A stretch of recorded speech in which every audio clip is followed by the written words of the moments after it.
intentional na itabo. Then nagto. Basin may ara pa na dito. Why na? Then nag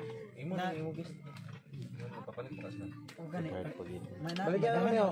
600 o. Usabay ko dali, ihatag na ko sa ila. 600. Ingat dito. Ako ba? Ina ako. Balo na ko na. 500 lang, discount. 500. Nakoy pangutan na. Kanang gibuhat na outlet sa asa na siya kanang use nila sa agriculture yapon. Dili sir. Man-made sir. Mga naay na taga-government, police, army, ano na buhat.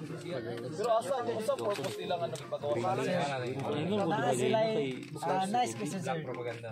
Naa sila pero ano sir kaya na ko i-share pero pag naa mga uban local dili na ako makaya ma-share kay basin ako na pagdinitan kay pag ano-ana sila mo story ani ano nila sa barker ka kamo na nag-landslide sa Pikas then ang Pikas bukid nag-landslide nag-bounce sa tubig ang tubig nag-bounce pod nag-ana then naigawasanan sa tubig tsunami murag ana then that sir i-try nila sir nasira yung nakakita yung masita treasure mauto sir man-made gitry nila pumunta ng damita after ato sir daghan communities and properties affected along Ala River, Surala, Kita yung tulay ganyan na nakasya. Itudlo ni mo. Sa tubig. Sir, pinaka tinuod na hitabo dito sa Hulon 1995. Wala pa campsite, ang campsite dito sa taas. Dubata pa pang kasana. Wala pa ko bata pero mao na tinuod. Storya na siya. Balik-balik na istorya. Generation to generation na. Nag-research ka daw. And then, mao na researcher niya na ay campsite. Wa ko nag-research, history lang na nadugan gyapon. Nadunggan na gama. Research ka Tama na sa kwana sa Google. Nakoy question usab ba? Sige sir.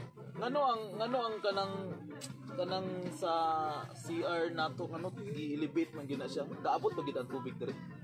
Oh sir, dati sir katong wala pa gipabuthan gitry og pabuthan naman sa outlet sa Hulon. Tubig pa wala pa may campsite. Tapos katong nag-try sila pabuthan dito para maubas ang tubig, then para makita nila ang Yamasita. Pero wala nila nakita ang Yamasita. Then plus ang volume sa tubig gikan sa CR. Mo nabawas din ang resort is na campsite. Tapos ang sangkot ato mga taga-government gyapon, vice mayor sa Tibuli. After 20 years. Buhi pa gyapon. After 20 years, gidismiss ang kaso. 1995. Gidismiss ang kaso ni dagan usab og vice mayor wa nang daog. Kay kabalo ang mga tao sa gimo niya. Pressure gid ang inungdan gyapon. Kani tubig pa daw ni sauna. Tubig pa gid ni sauna. Ang level sa ang tubig ni rising. Imagine pila gud na buhin sa tubig gikan na sa taas padulong CR. So ibig sabihin ang gibasihan nila paghimuan na katong pinaka-highest level na nahitabo. Ha? Before lagi pa imo kay isipon nimo. Nahimo na siya bako naman na nahimo, di ba?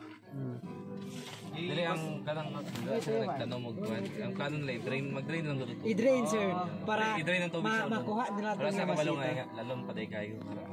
Kasi nakita na ko grabe nga. Gusto nila paubasan ng Hulon. Pausan ba? Wala man pausan. Wagi nang lake Yeah. doon. Yung bus nila na kay 1,988 feet bana lang. Di ba? Yeah, ano tani? Oo, nadunggan na po kayo natin na yung doktor sa ilalo. Wala pa gani ka na man. Saman mo sa uling ni. Suga. Suga. Balik na ko ni Ilham ang good day. Kitching mo na. Dili ni Kaiching Ilham ni.